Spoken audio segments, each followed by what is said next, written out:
एकजूट कामगार संघटनेचे वंडर सिमेंट समोर उपोषण। नरडाणा येथे औद्योगिक वसाहतीतील वंडर सिमेंट प्रायव्हेट लिमिटेड या कंपनीत सुरुवातीपासून काम करणाऱ्या अनेक कामगारांना आजपर्यंत कायमस्वरूपी रुजू करण्यात आले नाही। यामुळे कामगारांचे भविष्य हे अंधारात असून अनेक वर्षापासून काम करणाऱ्या कुशल अकुशल कामगारांना कायमस्वरूपी कंपनीत रुजू करण्यात यावे या मागणीसाठी आज स्थानिक व इतर प्रांतातून आलेल्या कुशल व अकुशल अशा अनेक कामगारांनी वंडर सिमेंट प्रायव्हेट लिमिटेड या कंपनीसमोर उपोषण आंदोलन करत कंपनीच्या एकूण कार्यपद्धतीवर संतप्त प्रतिक्रिया दिल्यात। या संदर्भात सविस्तर वृत्त असे की नरडाणा औद्योगिक वसाहतीत गेल्या अनेक वर्षापासून सुरळीतपणे सुरू असलेल्या वंडर सिमेंट प्रायव्हेट लिमिटेड या कंपनीत नरडाणासह परिसरातील तसेच इतर प्रांतातील अनेक कुशल कामगारांना रोजगार देण्यात आला। परंतु अनेक वर्ष प्रामाणिकपणे काम करून सुद्धा कंपनीने कोणत्याही कामगाराला कायमस्वरूपी रुजू केलेले नाही।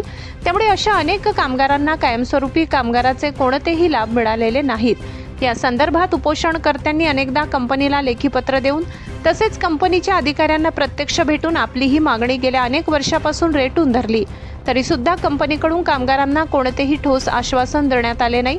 8 ते 10 वर्ष प्रामाणिकपणे काम करून सुद्धा कामगाराला कोणत्याही सुविधा देण्यात येत नसतील। अवजड अशा मशिनरीवर काम करून कोणतीही शारीरिक सुरक्षेची साधन सामुग्री नाही किंवा गंभीर स्वरूपाची दुखापत झाल्यावर कोणतेही वैद्यकीय लाभ नाहीत। कोणताही अपघाती विमा नाही। कामगारांचे तक्रार अर्ज तसेच कोणत्याही सुविधांचे विनंती अर्ज कंपनी स्वीकारले जात नाही। कामगारांच्या अधिकाराच्या या न्यायाचित मागण्या असून कंपनीने गांभीर्याने लक्षात घ्याव्यात। कामगारांना कायमस्वरूपी रुजू करावे अशी मागणी कामगारांनी स्थानिक संघटना असलेल्या एकजूट कामगार संघटनेच्या उपोषणकर्त्यांनी केली आहे। यात अध्यक्ष आनंदा पाटील, उपाध्यक्ष सतीश बेहरे, सचिव हुकुमचंद भदाडे, खजिनदार रुपेश खैरनार या पदाधिकाऱ्यांच्या व्यतिरिक्त प्रांतीय सदस्यांमध्ये विनोद सिसोदे, संदीप बोरसे, प्रशांत चौधरी, सुरेश सिसोदे, कमलेश निकम, महेंद्र निकम, भूषण कदम, पंकज कोडी, दीपक पवार, दीपक माळी व परप्रांतीय सदस्यांमध्ये अजय चौधरी, बुद्धिमान चौधरी, अजित कुमार, सोनू कुमार, दीनदयाल कुमार, लवकुश श्रमण, मंथन बिंद, धनजी बिंद, मंजी बिंद, कांतानाथ चौधरी आदींसह विविध भागातील कामगार सहभागी झाले। तुझं नाव? आनंदा बालराव पाटील। काय प्रॉब्लेम आहे इथं? प्रॉब्लेम असा आहे, आम्ही गेल्या 2018 पासून वंडर सिमेंटमध्ये कामाला आहेत। तर आम्हाला वारंवार आमच्या मागण्या मागून सुद्धा आमच्या मागण्या इथं पूर्ण होत नाही आहे। दरवर्षी निवेदन देतो, पण त्या निवेदनावर कुठलीही चर्चा न होता आम्हाला लेबर सारखे कामं करायला लावता। 9 वर्षामध्ये आम्हाला कुठलंही जॉईनिंग लेटर नाही आहे। काय प्रमुख मागणी आहे तुमची? आमची प्रमुख मागणी अशी आहे की आम्ही 9 वर्षापासून कामाला आहेत, आत्तापर्यंत जॉईनिंग लेटर नाही आहे, फिक्स पेमेंट नाही आमचं आलं, डबल ओटी नाही आहे, म्हणजे डेली बेसिसवर कामाला आहे। आम्ही 30 दिवस काम करतो, आम्ही पर डे कामाला आहे, सुट्टी नाही आम्हाला, रोजंदारीसारखं काम करतो। आमच्या मागण्या आहेत। पण पगारवाढ किती दिवसात झाली? आमची पगारवाढ 4 वर्षात झाली। पहिले तर 3 वर्ष 2 रुपये, 1 रुपये, 11 रुपये अशी वाढ झाली। त्यानंतर 30 रुपये, 40 रुपये अशी वाढ झाली। बोलणार आहे कुछ नंतर। आता तुमचं प्रमुख मागणं काय आहे कंपनीकडे? आम्हाला प्रमुख मागणं असं आहे की आम्हाला जॉईनिंग लेटर भेटावं, फिक्स पेमेंट भेटावं आणि डबल ओटी। आमची हे 3 मागण्या आहेत।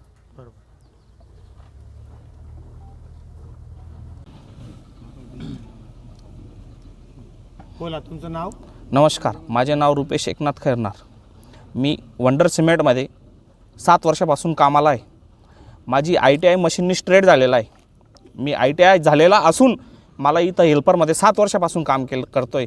आणि असं काही नाही की मी 7 वर्षापासून काम करतो म्हणजे मला कामाचं काही नॉलेज नाही आहे। 7 वर्षापासून जर मी काम करतो आहे तर कंपनीचं काही ना काही काम करत असेल तरी मला 7 वर्षापासून कंपनीने हेल्परमध्ये ठेवलेलं आहे। आणि दुसरी गोष्ट अशी येते की आम्हाला फिक्स पेमेंट नाही आहे, आम्हाला डबल ओव्हरटाईम नाही आहे, आम्हाला महिन्यातून 4 सुट्ट्या भेटत्या भरून, त्या 4 सुट्ट्याही नाही आहेत। आम्हाला महिन्याचे पूर्ण 30 दिवस काम करावं लागतं। पर डे प्रमाणे आम्ही काम करतो आहे। जसं मजूर शेतात कामाला जातो पर डे दिवसाने, तसं आम्ही पर डे दिवसाने इथं काम करतो आहे। दुसरा काहीच फायदा नाही आमच्या कंपनीपासून, म्हणून आम्हाला कंपनीने आम्हाला हा पाऊल उचलायला मजबूर केला। आम्ही हा पाऊल जरी उचलला आहे तरी आम्ही शांततेने पार पाडू असं आमचं निवेदन आहे। किती लोक या आंदोलनात सहभागी झाले? आम्ही 90 लोक या आंदोलनात सहभाग झालेलो आहेत। 90 लोकांचा फायदा व्हावा, हर एक माणसाचा फायदा व्हावा। आणि त्याच्यानंतर जे इथं लोक आंदोलनामध्ये आलेले आहेत त्यांना कंपनी टार्गेट करते नंतर टार्गेट करते आणि कंपनी या मार्गाला जाते की समजा एखाद्या मुलाला कोणी लावला असेल, कोणत्या नेत्यांनी सपोर्ट केला असेल इथं लावलेला, त्या नेत्याला ते फोन करतात की तुमचा माणूस असं करतोय. माणूस जर हक्कासाठी लढत असेल तर त्याला असं काय करून काही फायदा नाही. कंपनीने समजून घ्यावं आणि आमच्या मागण्या. माझं नाव संदीप चिंदा बोरसे. मी पॅकिंग प्लांट एरियामध्ये काम करतो. तर पॅकिंग प्लांट एरियामध्ये काम करतो त्यावेळेस डस्टिंग जास्त होते, त्याच्यासाठी सुविधा व्यवस्थित पाहिजे. मास्क वगैरे, सेफ्टी गॉगल्स, काही लोडरांच्या पण समस्या आहे. त्यांना व्यवस्थित मेडिकलचा फायदा वगैरे होत नाही आहे. ESICचा लाभ मिळत नाही आहे. आता एका माणसाने 4 वर्षापासून मेडिक्लेमची फाईल टाकलेली आहे, त्याला पण लाभ मिळालेला नाही आहे. याच्यावर लक्ष कोण देत नाही आहे. या सुविधांपासून वंचित करण्यात येतं, त्याच्यावर लक्ष द्यायला पाहिजे. किती दिवस उपोषण चालवणार आहेत? बेमुदत उपोषण आहे. कंपनीकडनं कोणी तुमच्याशी संपर्क केला आहे? नाही कंपनीने तुमच्या आंदोलनाची दखल घेतली आहे, उपोषणाची दखल घेतली आहे? नाही घेतली आहे. निवेदन दिलेलं आहे फक्त. नाही निवेदन पण घेतलेलं नाही. स्वीकारलेलं नाही. जोपर्यंत आमच्या मागण्या पूर्ण होत नाही तोपर्यंत आम्ही साखळी उपोषण मध्ये इथं बसणार. आम्ही वरती पत्रव्यवहार केलेला आहे, तो पत्रव्यवहार सुद्धा त्यांनी स्वीकारलेला नाहीये. पोलीस स्टेशन राहो इथले असो नाही, स्थानिक त्यांनी पत्रव्यवहार स्वीकारला का पोलीस स्टेशनच्या? तो सुद्धा पत्रव्यवहार स्वीकारलेला नाही त्यांनी. बरोबर. मग स्थानिक पातळीवर तुम्हाला कोणाकडनं काही मदत मिळाली आहे का? स्थानिक पातळीवर कोणाकडनं मदत मिळालेली आहे? कोणाकडनं मदत मिळालेली नाही आम्हाला. आणि हे म्हणजे कंपनीचे जे प्रशासन आहे, इंग्रजांसारखं इंग्रज जसे राज्य करून गेले तसं हे आमच्यावर 8-9 वर्षापासून राज्य करत आहेत. आणि कुठल्याही प्रकारे आता एखाद्या पोऱ्याकडनं काही चुकी झाली का त्याच्यावर डोळे ताणायचे, त्याला 2-4-8 दिवस घरी ठेवून द्यायचं. हे अशा प्रकारचं इथे धांदली चालवली आहे. तर या धांदलीमुळे आम्हाला हे मजबूर झालेलं उपोषण करायला आम्ही फक्त.